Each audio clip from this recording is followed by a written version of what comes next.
민수기 9장 1절에서 14절의 말씀입니다.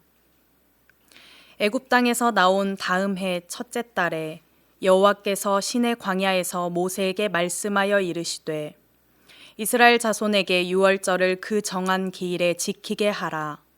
그 정한 기일 곧 이달 14째 날 해 질 때에 너희는 그것을 지키되 그 모든 율례와 그 모든 규례대로 지킬지니라. 모세가 이스라엘 자손에게 명령하여 유월절을 지키라 하매 그들이 첫째 달 14째 날 해 질 때에 시내 광야에서 유월절을 지켰으되 이스라엘 자손이 여호와께서 모세에게 명령하신 것을 다 따라 행하였더라. 그때 사람의 시체로 말미암아 부정하게 되어서 유월절을 지킬 수 없는 사람들이 있었는데 그들이 그 날에 모세와 아론 앞에 이르러 그에게 이르되 우리가 사람의 시체로 말미암아 부정하게 되었거니와 우리를 금지하여 이스라엘 자손과 함께 정한 기일에 여호와께 헌물을 드리지 못하게 하심은 어찌함이니까. 모세가 그들에게 이르되 기다리라. 여호와께서 너희에게 대하여 어떻게 명령하시는지 내가 들으리라. 여호와께서 모세에게 말씀하여 이르시되 이스라엘 자손에게 말하여 이르라. 너희나 너희 후손 중에 시체로 말미암아 부정하게 되든지 먼 여행 중에 있다 할지라도 다 여호와 앞에 마땅히 유월절을 지키되 둘째 달 14째 날 해 질 때에 그것을 지켜서 어린 양의 무교병과 쓴 나물을 아울러 먹을 것이요 아침까지 그것을 조금도 남겨두지 말며 그 뼈를 하나도 꺾지 말아서 유월절 모든 율례대로 지킬 것이니라. 그러나 사람이 정결하기도 하고 여행 중에도 잊지 아니하면서 유월절을 지키지 아니하는 자는 그 백성 중에서 끊어지리니 이런 사람은 그 정한 기일에 여호와께 헌물을 드리지 아니하였은즉 그의 죄를 담당할지며 만일 타국인이 너희 중에 거류하여 여호와 앞에 유월절을 지키고자 하면 유월절 율례대로 그 규례를 따라서 행할지니 거류민에게나 본토인에게나 그 율례는 동일할 것이니라. 아멘. 오늘은 민수기 9장 1절부터 14절까지 두 번째 유월절에 담긴 하나님의 마음이라는 제목으로 함께 은혜를 나누도록 하겠습니다. 하나님께서는 1월 14일 저녁 아비벌이라고 하는데요. 이때 애굽의 장자들을 멸하는 심판을 내리셨습니다.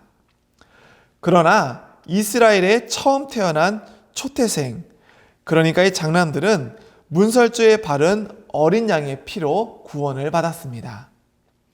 장자 심판으로 인해서 애굽 왕 바로는 마침내 모세의 요구에 굴복하기에 이릅니다. 그리고 이스라엘을 애굽의 종살이에서 풀어주시게 됩니다. 그래서 이스라엘 백성들에게 있어서 이 1월 14일은 바로 해방의 날입니다. 하나님께서 베풀어 주신 구원을 영원히 잊을 수 없는 날입니다.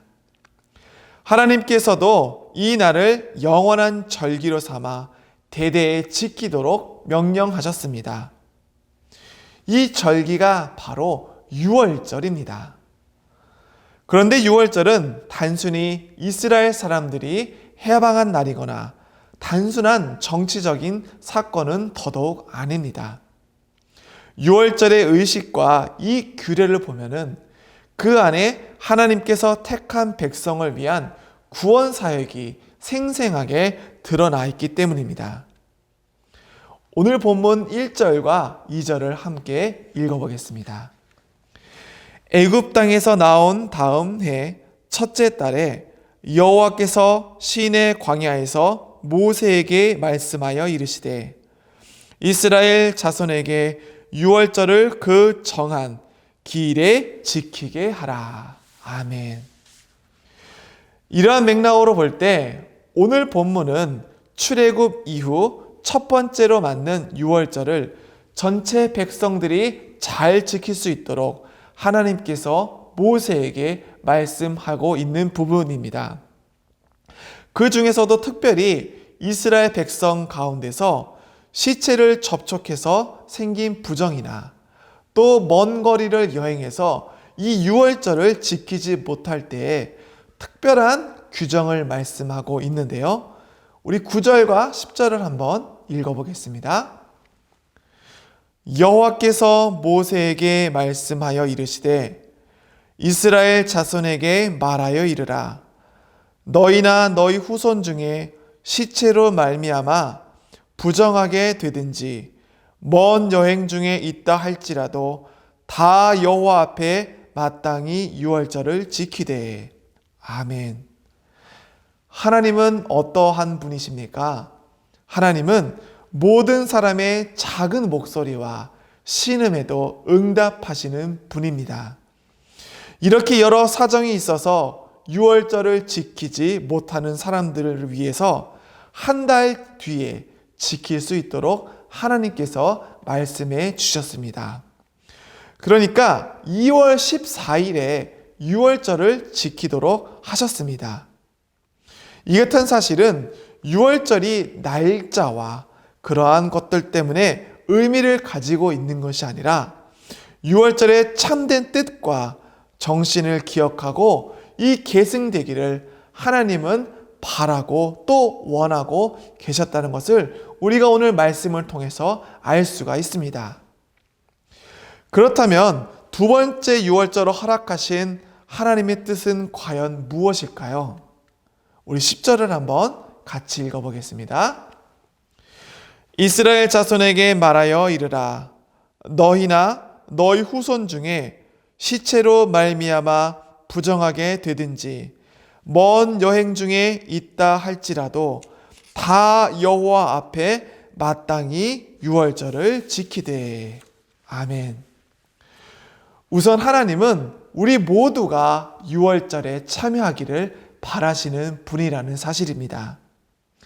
하나님께서는 여러 가지 사정으로 유월절에 참여하지 못하는 자들을 위해서 또 다른 유월절을 준비하고 예비해 두셨기 때문입니다. 유월절은 11월 14일이지만 2월 14일에 두 번째 유월절을 지킬 수 있도록 허락하셨습니다. 이것이 과연 무엇을 우리에게 의미할까요? 유월절의 어린 양의 피로 인해서 바로 구원받았다는 것입니다. 구원당하던 백성들을 한 사람도 빠짐없이 그 기쁨과 구원의 감격과 은총에 참여하기를 하나님은 바라고 계셨다는 사실입니다. 우리 13절을 한번 같이 읽어보겠습니다. 그러나 사람이 정결하기도 하고 여행 중에 있지 아니하면서 유월절을 지키지 아니하는 자는 그 백성 중에서 끊어지리니 이러한 사람은 그 정한 기일에 여호와께 헌물을 드리지 아니하였은즉 그의 죄를 담당할지며. 아멘. 그래서 이스라엘 백성 중에 유월절을 지키지 않는 사람들은 그 백성들 중에 끊어져서 자신의 죄를 담당할 거라고 하나님은 말씀하셨습니다. 하나님께서 죄를 사하신 은혜와는 상관없는 자가 될 수 있다라는 말씀입니다. 그러니까 쉽게 말하면은 이 구원의 공동체에 속하지 못한다는 뜻입니다. 어린 양 대신 예수 그리스도께서 그리스도로 인해 구원받은 이 구속을 벌이는 사람들은 바로 구원의 공동체에 들어올 수 없다는 뜻으로 알면 될 것 같습니다. 구원받은 성도는 그 구원의 기쁨과 감격을 잊을 수 없기 때문이죠. 그러면 구원받은 성도는 과연 어떻게 해야 할까요? 우리는 신앙생활을 하면서 유월절 어린 양의 피로 구원받은 것을 기뻐하고 은혜에 감사하며 감격하는 삶을 살아야 합니다. 하나님께서 두 번째 유월절을 허락하신 이유는 구원받은 우리가 구원의 은혜를 기억하고 기념해서 하나님의 백성답게 하나님께 더욱 가까이 나아가면서 살기를 바라시기 때문입니다. 그래서 구원받은 백성들은 늘 이러한 사실에 감격과 믿음이 충만해져서 살아가야 합니다. 삶 속에서 말씀과 기도로 거룩한 우리 모든 주님의 교회 성도님들이 되시기를 바랍니다. 두 번째 유월절을 허락하신 이유는 하나님은 성결한 몸으로 유월절에 참여하기를 원하시기 때문입니다. 우리 7절과 8절을 함께 나누어 보겠습니다. 그에게 이르되 우리가 사람의 시체로 말미암아 부정하게 되었거니와 우리를 금지하여 이스라엘 자손과 함께 정한 기일에 여호와께 헌물을 드리지 못하게 하심은 어찌함이니까. 모세가 그들에게 이르되 기다리라. 여호와께서 너희에게 대하여 어떻게 명령하시는지 내가 들으리라. 아멘. 하나님께서는 이스라엘 백성들이 성결하고 정결한 몸으로 유월절을 지키기를 원하셨습니다. 그래서 1월 14일 유월절에 여러 가지 이유로 부정하게 된 사람들은 이 부정이 기간이 끝난 후에 정결한 의식을 치르게 말씀하셨습니다. 그렇게 정결한 몸으로 다시 유월절에 참여하도록 이 두 번째 유월절을 허락하신 것입니다. 사실 유월절은 아무나 참여하는 절기도 아니고 함부로 참여하는 그러한 명절도 아니었습니다. 할례 받은 사람으로 그 몸이 정결한 상태에 있는 자만 참여할 수 있는 그러한 절기였기 때문입니다. 몸이 깨끗한 자들만 참여할 수 있는 거룩한 절기고 명절이었습니다. 유월절은 어린 양의 피로 백성을 죄에서 구속한 그러한 날이기 때문입니다. 그래서 구원받은 백성은 기뻐하는 것입니다. 죄에서 벗어난 모습으로 그 날을 기쁨으로 기념하며 맞이하며 즐겨야 했습니다. 그것이 바로 유월절을 지키는 유월절의 올바른 정신입니다. 유월절 어린 양은 무엇 때문에 죽었습니까? 바로 우리의 죄 때문에 죽었습니다. 그래서 이제 더 이상 죄의 몸으로 유월절을 맞이하지 않게 되었습니다. 유월절을 맞이하기 전에 부정한 몸은 깨끗하게 해야 했습니다. 죄를 회개했습니다. 그래서 순결한 마음과 정결한 마음으로 유월절에 참여했던 것입니다. 더욱이 유월절은 차별 없는 하나님을 만날 수가 있는데요. 우리 14절을 한번 같이 읽어보겠습니다. 만일 타국인이 너희 중에 거류하여 여호와 앞에 유월절을 지키고자 하면 유월절 율례대로 그 규례를 따라서 행할지니 거류민에게나 본토인에게나 그 율례는 동일한 것이니라. 아멘. 하나님의 은혜에는 차별이 없습니다. 하나님은 다른 나라 사람이라고 유월절을 지키지 말 것이 아니라 타국인이라도 유월절을 지키고 이스라엘과 같은 규례를 지키면 된다고 말씀하셨습니다. 하나님은 모든 사람들을 사랑하시는 분이심을 믿으십니까? 그래서 유월절 행사도 모든 인류가 죄를 용서받고 주 앞에 나가기를 원하시는 그 하나님의 깊은 뜻이 담겨져 있습니다. 민족은 다르지만 하나님께서 구원하시는 그 구원의 방법은 동일한 줄로 믿습니다. 바로 온 인류는 예수 그리스도의 이름으로 구원받는 것입니다. 사랑하는 주님의 교회 성도 여러분, 이 유월절 사건은 바로 구원의 사건이요, 구원의 역사입니다. 그리고 우리의 죄를 속량하는 사건입니다. 어린 양의 피로 죄와 사망에서 해방된 날입니다. 오늘을 살아가는 우리는 어떻습니까? 우리는 이제 더 이상 이러한 제사를 드리지 않습니다. 왜냐하면 예수 그리스도의 십자가의 피로 우리의 죄가 사해졌기 때문입니다. 예수 그리스도가 우리의 영원한 어린 양의 피로 제사를 드렸기 때문입니다. 십자가 사건으로 예수 그리스도의 피로 우리는 유월절을 경험한 구원받은 백성이기 때문입니다. 이 얼마나 놀라운 사건입니까? 그러니까 우리가 세상 일에 일희일비하면서 사시지 말기 바랍니다. 우리는 신분이 다른 사람들이기 때문입니다.